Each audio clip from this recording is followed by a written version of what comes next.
Dionisio at the plate. He's 0 for 2 today. Swakowski, the big right-hander, lets it go. It's right down Broadway. Dionisio lets it fly, and it's raining now. It's time for Rain Delay Theater with Jeremy Dionisio and Jack Swakowski. Hello and welcome to another episode of Rain Delay Theater, the podcast where two bums talk about other bums at baseball games. I'm Jack Swakowski. And I'm Jeremy Dionisio. And after nearly a week of not speaking to each other, Jeremy and I are back for another episode of Rain Delay Theater. Jeremy, I don't think we texted once. We got together, and recorded an episode of the podcast, but literally, after we went off the air and hung up that call, we didn't text or anything the whole week while this series was going on. It was too intense. It was after game one when we recorded last episode. So it was a self-imposed media shutdown. But it was intense. I mean, it's funny because there were so many phases of that series that it would have been a different conversation each time. Yeah. We had texted. You're right about all the different phases of the series. First of all, there was that weird day off between Saturday and Monday. Yeah. So that was when we recorded. And then on Monday, a lot of stuff happened in that game, but I feel like that Andrew Vaughn 3-run homer to tie it, I don't think anybody had on their bingo card, Andrew Vaughn, killing the Cubs in a playoff series this year. Except for me. Was wild. Not that I had that, but I think I said it on the podcast, Jack. I don't know if you remember, but after they made that trade, I said how is this going to come back to hurt the Cubs? And it did twice. Of course, I'm superstitious about a lot of things. So when you're superstitious about enough things, one of them will come true. But yes. I just knew when they made that trade, I'm how the fuck is this going to hurt the Cubs? And I will say that I never thought that it would be that. If you could think of the worst possible scenario, it would be that he would do something in the playoffs to beat the Cubs. But that the roads of fate are so winding to lead up to that moment is just incredible to even think about. So it's just you just have to shake your head at it. Absolutely. But then of course they came back to Chicago and the Brewers played complete dog shit for 2 games. It was crazy. Quinn Priester never even got out of the first inning. I was disgusted, Jeremy, because I got out of work right as that game started, and I was watching it, and I couldn't believe it. I couldn't believe that this guy couldn't even get out of the first inning. It was so frustrating. And as a Brewers fan, you're like, how did this team win 97 games without any starting pitchers? And also, why did they do a bullpen game in game 2? They had a week off. What is going on here? And then, I will admit, I had to turn the game off for a little bit because I was so pissed off. Miraculously, the Brewers ended up getting back in it, but they couldn't get a big hit. And then Thursday was just a disaster. Yeah. Thursday, I mean, it was, I guess that was one of my questions for you, Jack, is what you thought of the crowd on Thursday, game 4, just getting on Freddie and all the pitchers and stuff. It was pretty intense to view on TV. Yeah, I mean, the Brewers looked out of their element. They just looked completely overmatched in that game. So it was so bad, Jeremy, that I will admit I wasn't even looking forward to Saturday. It was just so those 2 losses were so demoralizing that it was it wasn't good. Saturday seemed like such a toss up, but I don't know. Somehow the Brewers won. I was texting you last night that it was a truly evenly matched series, but I think the teams went 9-9 against each other in the throughout the course of this 2025 season. Yeah. I feel like if that was a 10-game playoff series, each team would have won 5 games. Yeah, it was crazy. Yeah, the Cubs. It's hard to remember or imagine that the Cubs won the regular season series.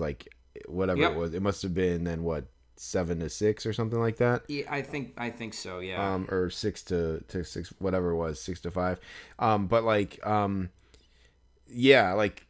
Because it seemed like the Brewers just passed the Cubs and just left them in the dust at some point. And I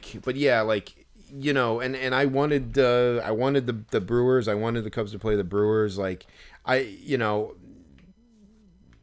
I don't know. I don't know if they would have had a better time against the Phillies or the Dodgers. Probably not. But like, regardless, it just seemed like that was like what, again, fate or destiny or the baseball gods would have, is like for them to face each other. And I was glad that it happened. Had rooted for it in previous seasons. I just think like when two rivals like that meet in the playoffs, it's like you kind of throw everything out the window. Yep.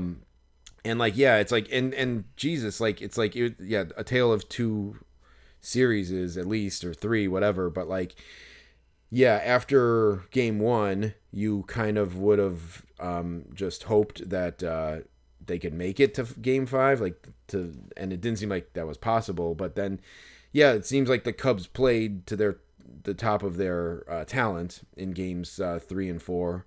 And that's the only way they could have beat the Brewers. And then, like, yeah, game 5, like, I don't know. It was definitely a toss-up, and a couple of things break a different way, and the game turns out differently, and the Cubs win the series.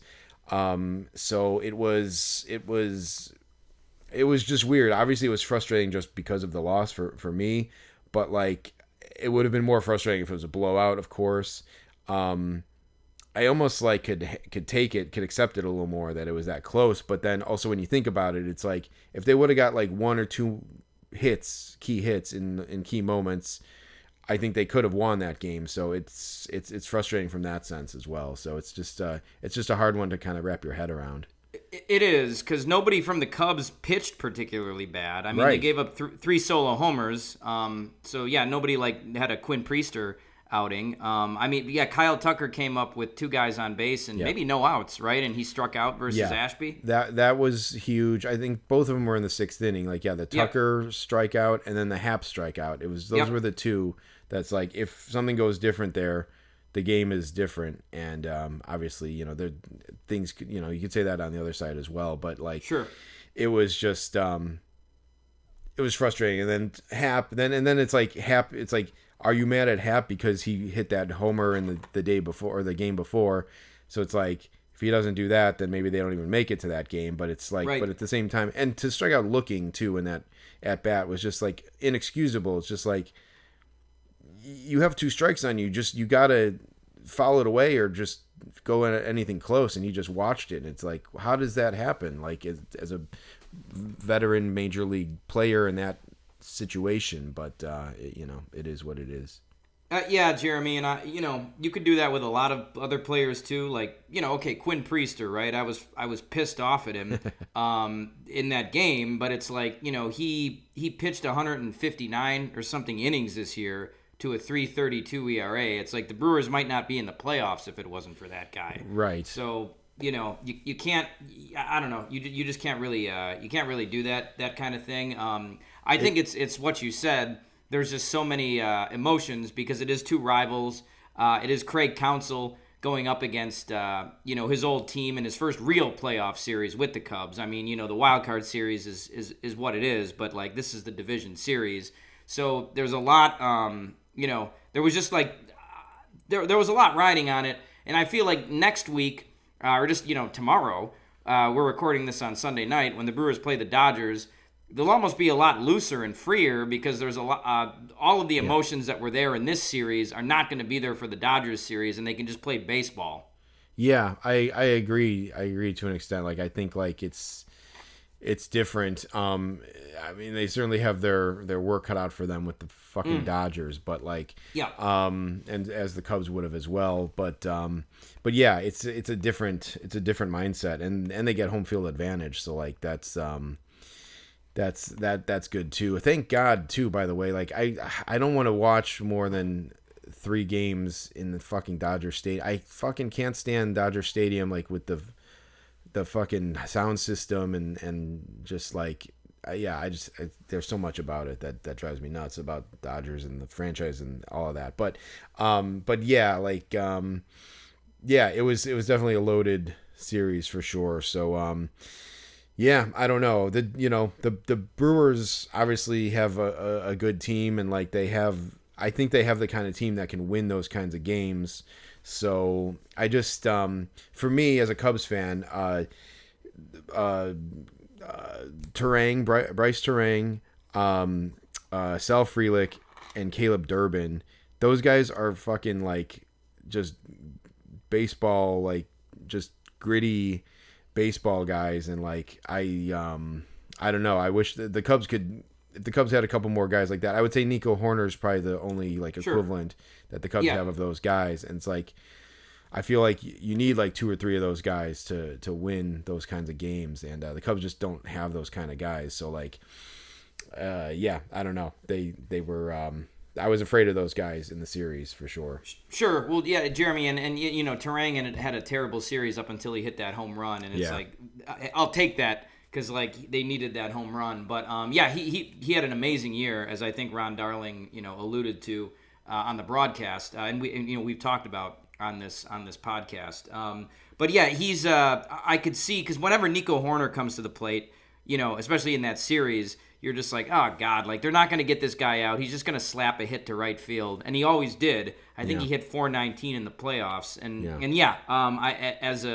If you're not a Brewers fan but you're watching them play, like definitely those guys are pests when they come up. I guess that leads into though one of the things I wanted to talk about, which is like the Average Joe's nickname. I can absolutely see how that would be annoying to like fans. I haven't heard anybody say that it's annoying. But like as a Brewers fan, it's kind of starting to annoy me. I mean, I think that they called themselves that last year. And in Murphy's post-game speech to the team, he's like, everybody called us the Average Joes this year, but now we're the not so average Joes or something. And it's like everybody called you it. It's like, no, you called yourself the Average Joes. Like everybody was calling you it because you called yourself that. Right. That's why. I mean, and really, like if you look at the roster, yes, it's like gritty baseball guys, like the 3 you mentioned, but like Frelick was a first-round pick. Yeah. So was Terang. Yelich is a former MVP. Andrew Vaughn was a number 3 overall pick. Quinn Priester was a first-round pick. Jose Quintana's been around forever, and he's been a frontline pitcher for a long time. William Contreras is like an elite-level catcher. Freddie Peralta, again, has like been in the major leagues a long time. It's like, these guys are guys. Yeah, sure, like Caleb Durbin and Isaac Collins and Blake Perkins are like average Joes, but they also have a lot of good players. Yeah, for sure. Yeah, that's true. Yeah, lots of first-round picks there. I mean, so it's funny, like, Pat Murphy, I can definitely see how he gets, like, what he gets out of his players. Like, he seems like a pretty loose, like, likable guy, and kind of funny, too, and, like, it's funny because he looks like a crusty baseball guy, but like he does seem to have a little bit of levity to him, which I like. I thought maybe the Average Joe thing.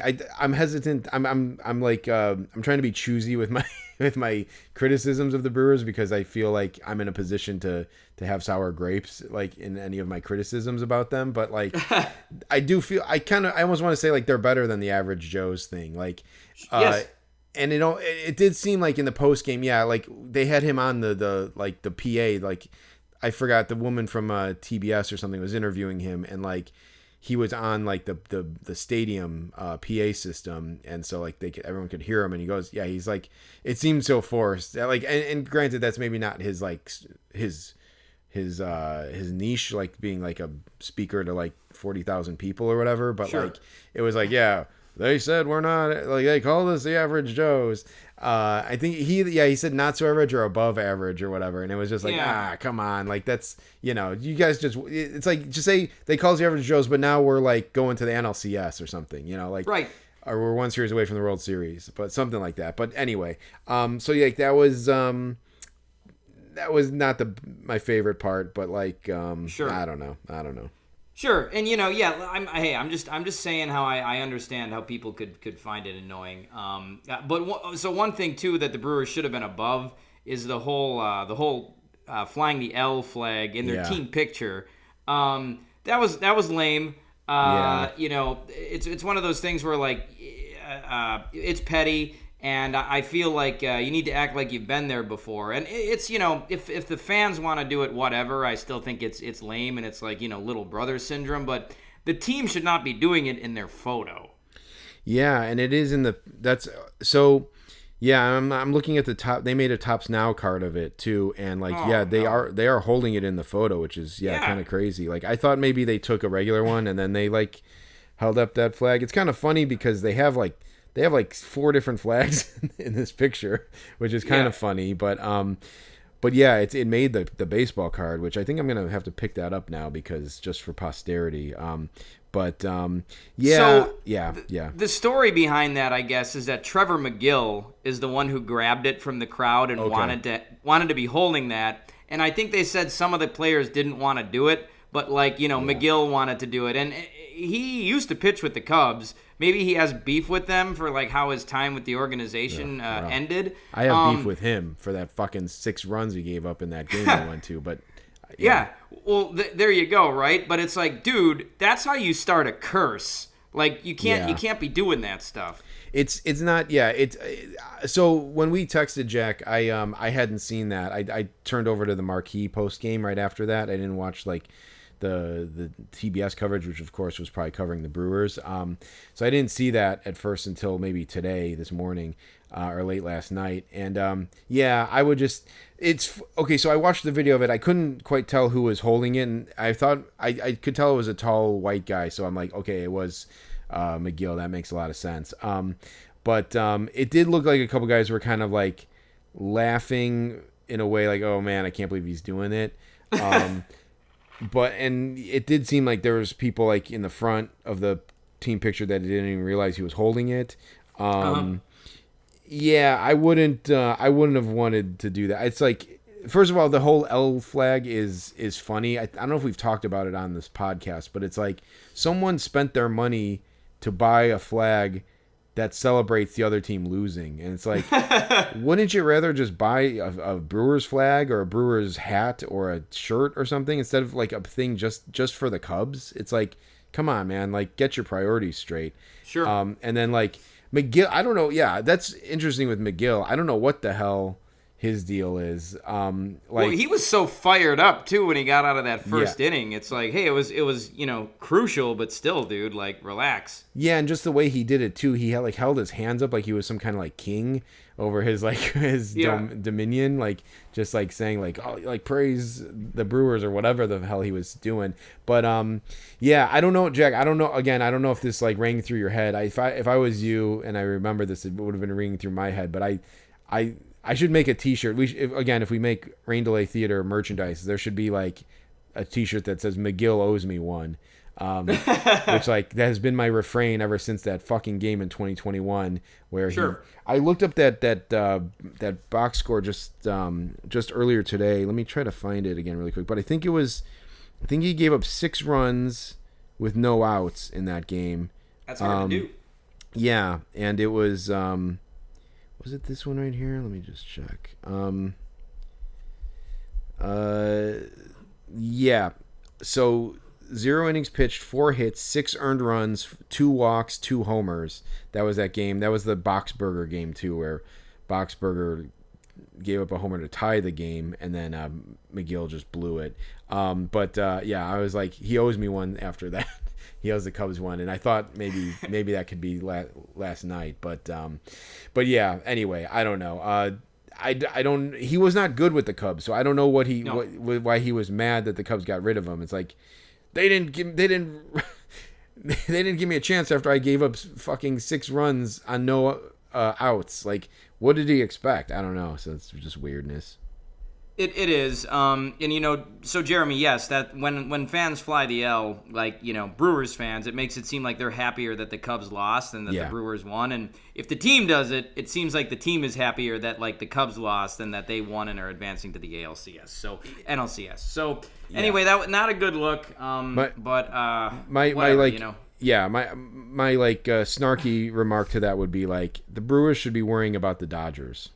At that point, like I know they were celebrating, but it's like you got a really tough team ahead of you to try to figure out a way to beat them, and you're like holding up an L flag. But I guess it was moments after they won, so whatever.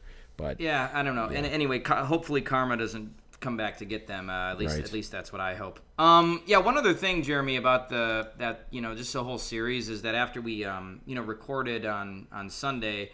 I did start to listen to that Alex Faust guy a little bit closer. And yeah, you're right, dude. That guy sucks. Like, Yeah. he's terrible. And I looked up what his deal was, and I think he's a hockey announcer. Okay. Like that's mainly what he does. But he's done some games on Apple TV for MLB, and like I don't watch many of their broadcasts, and the ones I have, I haven't really been paying like that close of attention to the announcing or the the broadcast in general. So I've never noticed the guy. But yeah, he's terrible. Like John Schriffen for the White Sox, he just doesn't seem like he knows that much about baseball. That's the vibe that I got, and I haven't watched enough White Sox games to really take in Schriffen, but like that's exactly what I was thinking about. Like he sounds like a guy who like knows sports broadcasting, and like I don't know hockey very well. I can fake my way through it and pull from all the like hockey knowledge I've experienced in my life to maybe have a decent conversation, but I'm also not the play-by-play broadcaster for it. Right. So it was there was just things I'm trying to I kind of tried to like get past the whole Alex Faust stuff in this series just to focus on the Cubs, but like there were a couple things. I know that there was that homer that got called back. Was it Carson Kelly who hit it? It was funny because he called foul, and then he's like, "No, it's a home run. They're saying it's fair." And then like it turned out to be. I thought it was foul too.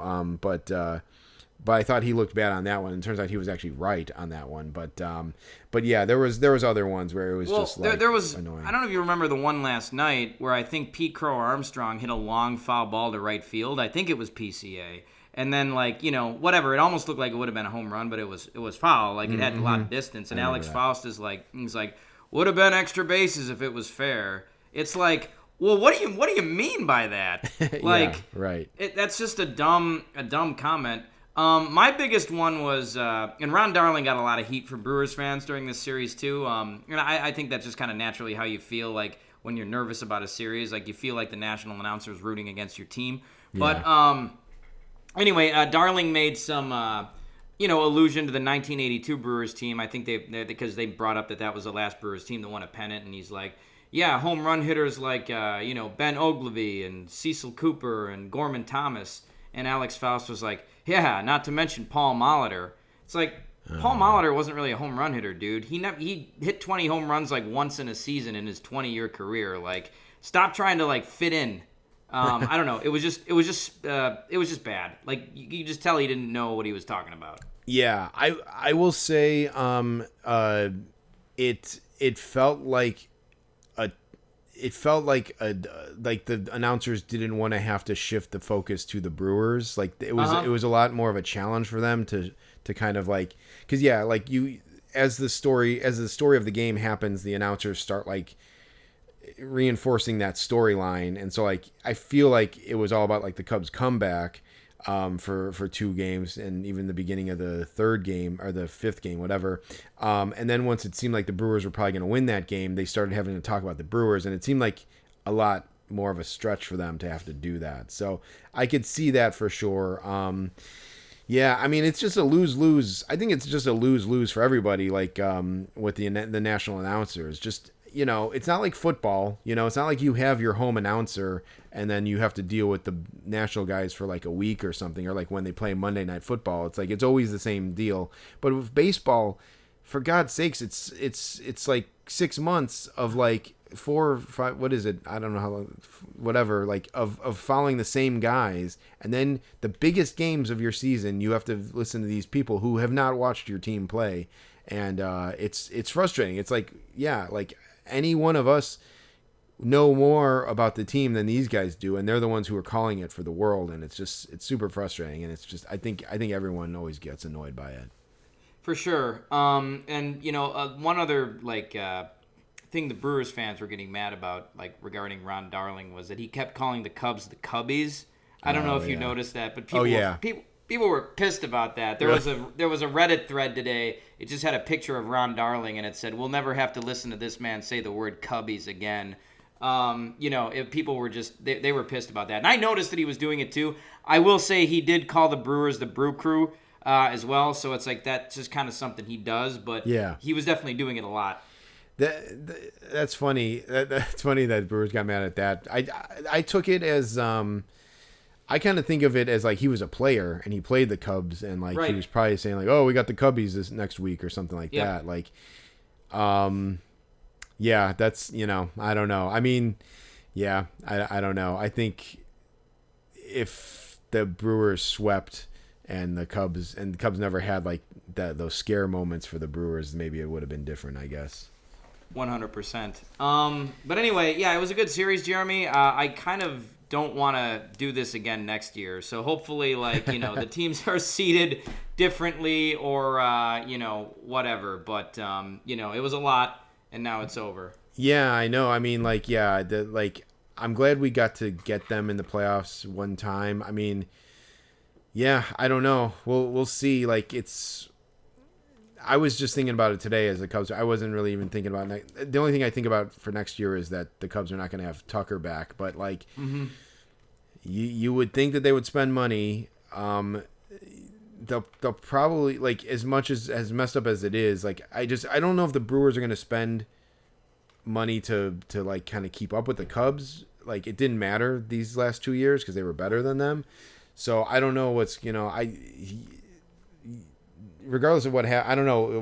We'll have to just wait and see what happens. But like, the Cubs will be contenders again next year, and no one else is stepping up in that division. The Pirates probably have more chance of trading Paul Skeens than building a team around him. So like, I'm not worried about. I don't really believe that much in the Reds, to be quite honest. Their pitching staff is turning into something to be reckoned with, but their offense still has a lot of holes. So I don't know. I think it's still going to be the Brewers and the Cubs next year. So we'll see what the Cardinals seem poised for a multi-year rebuild. Yes, yeah, exactly. They're not heading in the right direction. So like, I don't know. We'll see what happens next year, but yeah, it was just it was a lot, and like honestly, like just it is exhausting living and dying with every pitch, and it's kind of a lot. It's not like I'm not happy that the Cubs are out of it, but I'm like I was thinking about it today, and I'm like, well, at least I don't have to fucking stress out about every single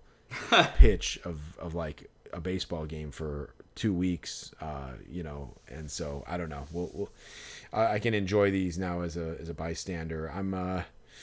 I definitely, it's funny for me, like now, like I have to cheer for either the Brewers, who knocked off my team, or the Dodgers, and it's like, well, Jesus, I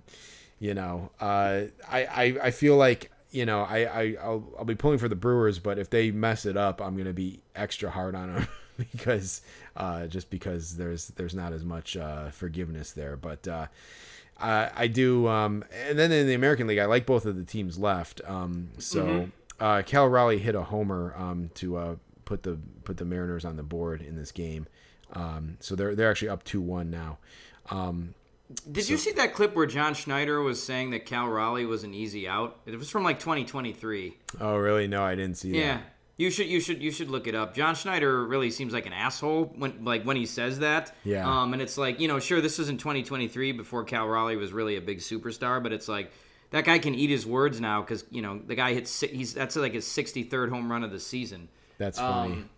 Jeremy, I think I want the Mariners to win just because I saw 2 games of theirs, a month and a half ago. So it'd be cool to say like I went to a Mariners game and saw Cal Raleigh hit 2 home runs. The very first season that they won the World Series. If the Brewers get knocked off. So I think that they're my favorite if the Brewers go down. Yeah, same. I will say though, I did like, John Schneider does seem like a kind of a meathead, and like I think didn't it seem like he was maybe going to get fired last year? Yeah. I will say though, I'll give him points. Like it was kind of funny, like his. Talk about like a comparison between Dan Wilson and John Schneider, but John Schneider's like pre-toast speech, right before they popped the corks, he said like after they beat the Yankees, I think he said, "Start spreading the news, bitches." Talk about like that as your coach, right? But yeah, so I don't know. We'll see how it all shakes out, but. Yeah, a lot to move on from. Well, Jeremy, you did the locker clean out today, didn't you? I did, yeah. That was my way of moving on. And like, man, Jack, I wish if only the series like happened a day earlier. Like, I don't know if you would have been able to go if this was yesterday. Yeah, I but, might have tried to make it. Yeah. yeah, but man, I wish you could have been there, and I wish the listeners could have been there because this was like the all-star game of graphers. Like locker clean out always brings out the mainstays. So like I didn't really text. I texted you I was there. I didn't really text you any of the details yet. But so here's who we had out at locker cleanup today. Dennis was there. Terry was there, who is like another old crusty grapher guy. Anthony was there with on his e-bike, e-bike in tow. Josh and his minions were there. So Leo and JEJ, they were there. I showed up late, and then the Ick was there too.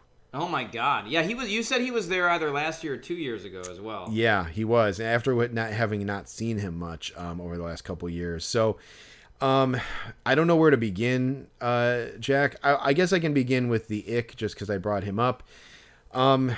Jack, one thing that's been happening with graphing, and like I say this knowing that like like we're just like a small thread away from like the graphing community finding out about the podcast because JEJ has followed our page, but I don't think has ever once listened to the podcast. Thank God. And I guess maybe we should have taken a little more care to maybe like not call these people by their real names. Sure. And so now at this point, most people don't call by their real names. Well, Dennis, we do, but in all the descriptions he's referred to as the gray grapher still, which is that's a saving grace because except for that one episode where I used his name in the title, which I had to, but whatever. Sure. So the Ick certainly is anonymous still, but as you meet these people, they become humanized to you, and honestly, like more allies is better than enemies, just because for helping people out, for graphing in a group, whatever. So Jack, I talked to the Ick like extended today, and like he kind of like became a human to me, which is not great for the podcast, but sure. But yeah, so like we talked and stuff, and I just learned more about the Ick than I ever like planned to. Oh my gosh! So definitely humanized me. First of all, the stick is in college. He moved away. I didn't find out where, but he said like, I have a kid, and we used to graph, and now he's gone and stuff. And he's like, and so I kind of like to come out here because it kind of brings me closer to him, or it reminds me of him. And it's like, geez. God, I'm like, damn it, Ick, stop talking. Like you're becoming a human being here. Stop it. Sure.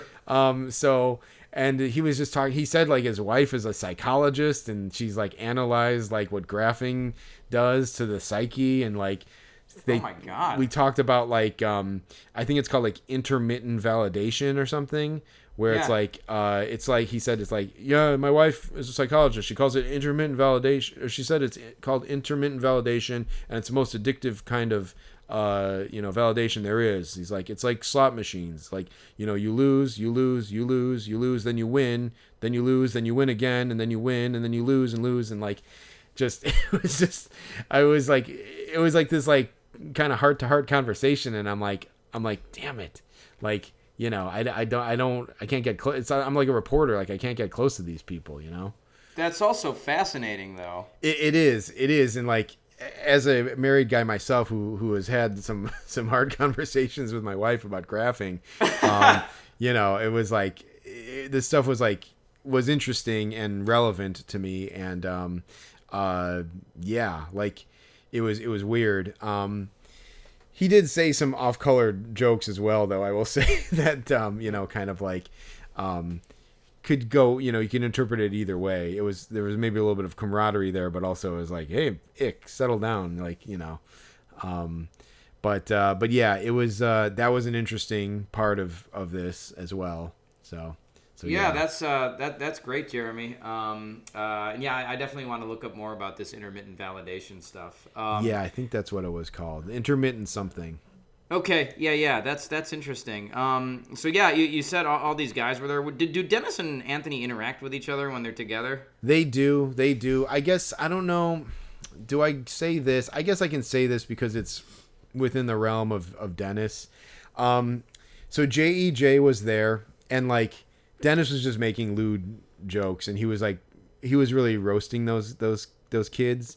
Was he? Yeah, and so like JEJ was talking to me, and like I am luckily like kind of in with all of them until they find out about the podcast, and then like they're all gonna fucking run me out with a pitchfork. But I was talking to JEJ a little bit. I talked to Dennis a little bit. First of all, I walked up to Dennis, and he goes like, why are you so late? Like, why didn't you come earlier? And I'm like, I don't know. I didn't think they would be doing the clean out. Like, I thought they got back so late that, tomorrow maybe would be the best day to do it. But sure.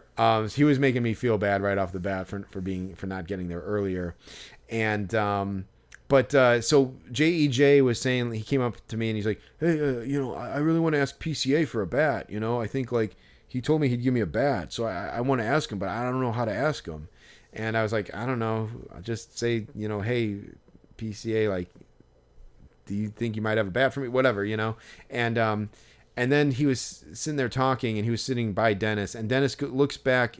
Dennis brought like a little folding chair, so he's like sitting in this like fucking like, beach chair thing.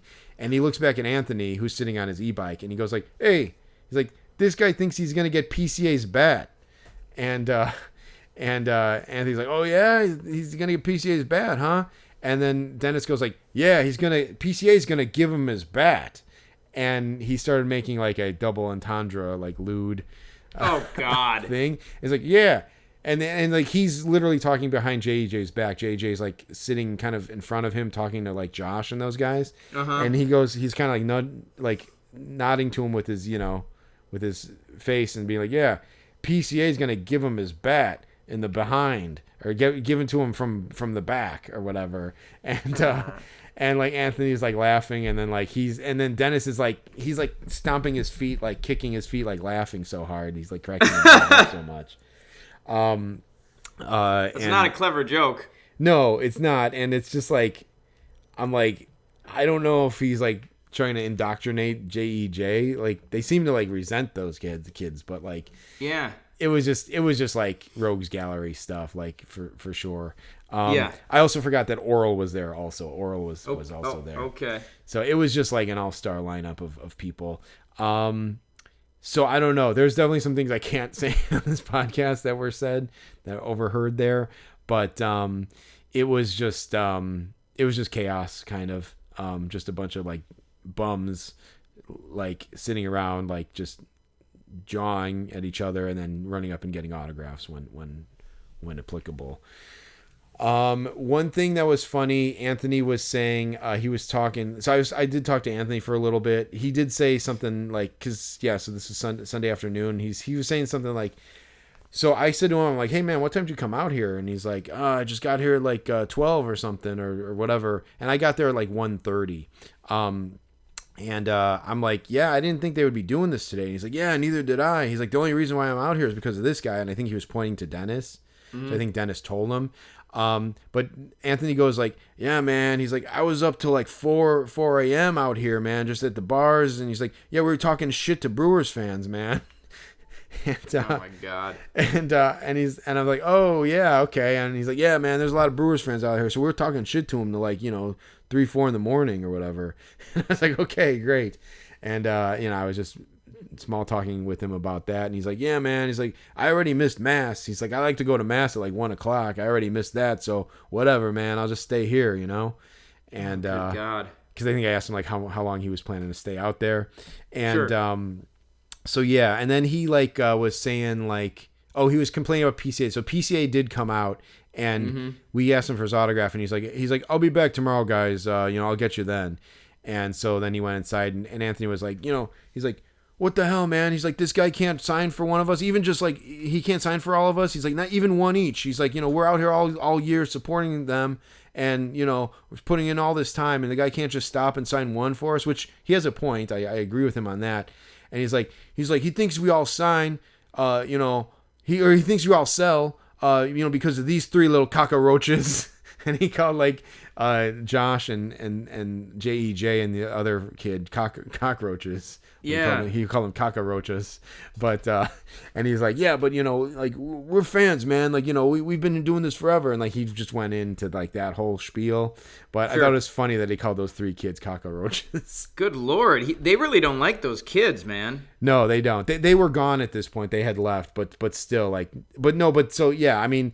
And then I brought up to Anthony about like the 3 autographs that were the post that JEJ made about like did I say that on the podcast or did I just send it to you? You did, yeah. We talked about that. Yeah. So did he find out about that? Did Anthony? Yeah, he said he's like yeah. He posted 3. He's like, but he sold my cousin 6. He's like, where are the other 3?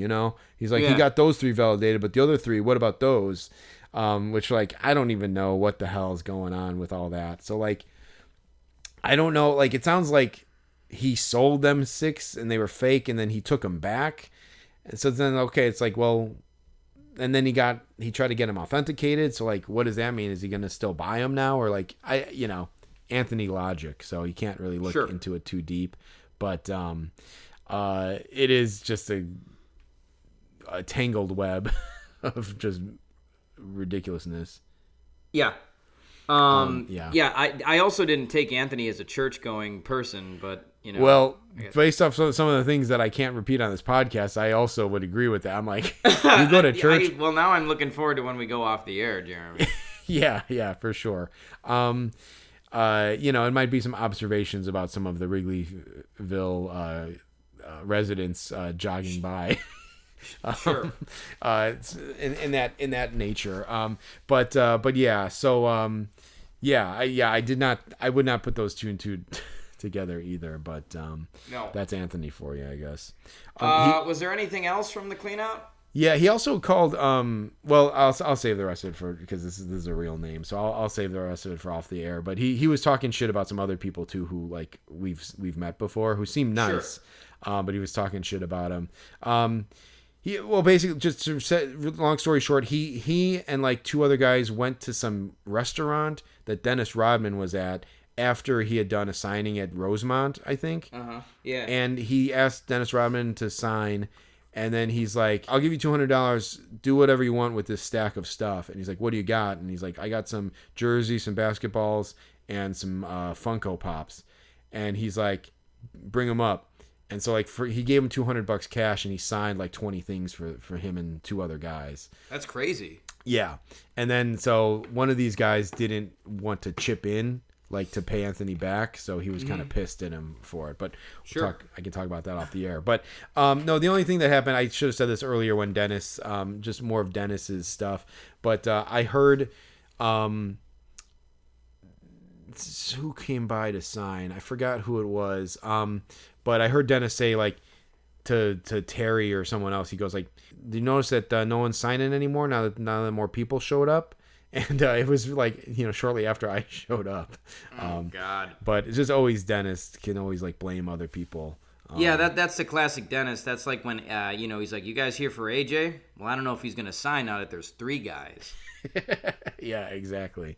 So yeah, just more Dennis's stuff. But yeah, I don't know. He was just in regular Dennis fashion today.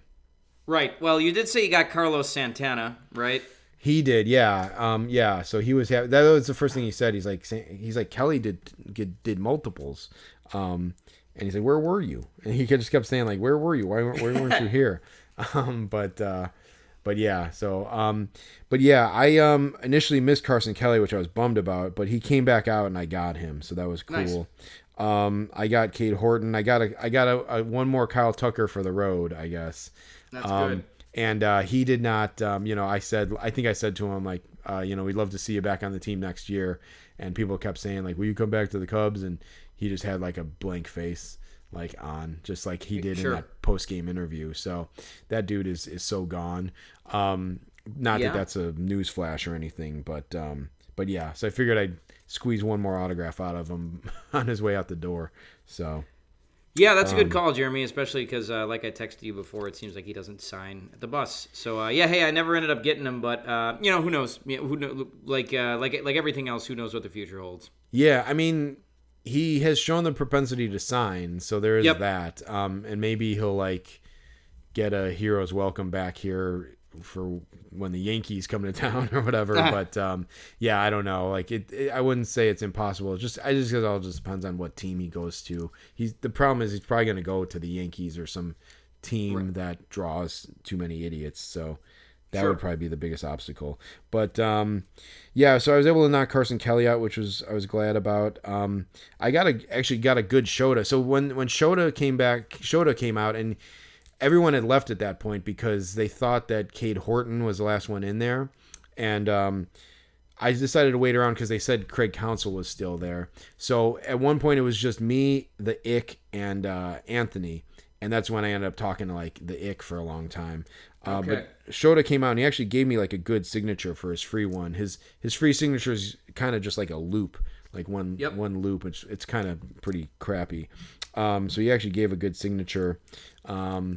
But yeah, so got him, got Horton, and then I actually got Jose Javier too, Jack, which was cool. I've been carrying him around all year, and I've never been able to positively identify him, and I think it was Anthony who was like Jose, like from across the street, and so I ran over and I got him, so that was kind of cool to knock that out. So it was good to knock out a couple guys I didn't get all year. So yeah, heck yeah.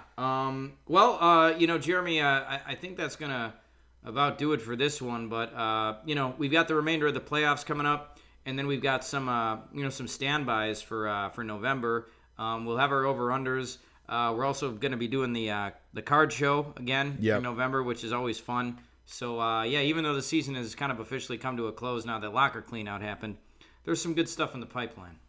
Yeah, for sure. Hopefully a good end of the playoffs, and I'm looking forward to doing like the over-unders follow-up and some of those off-season things. Get the Cubs convention will be here sooner than later, and just again, we say it every year, but just try to get through this off-season and make it to spring training, basically. Yeah, right. For this episode of Rain Delay Theater, I'm Jack Swakowski. And I'm Jeremy Dionisio. We'll see you next week. Later.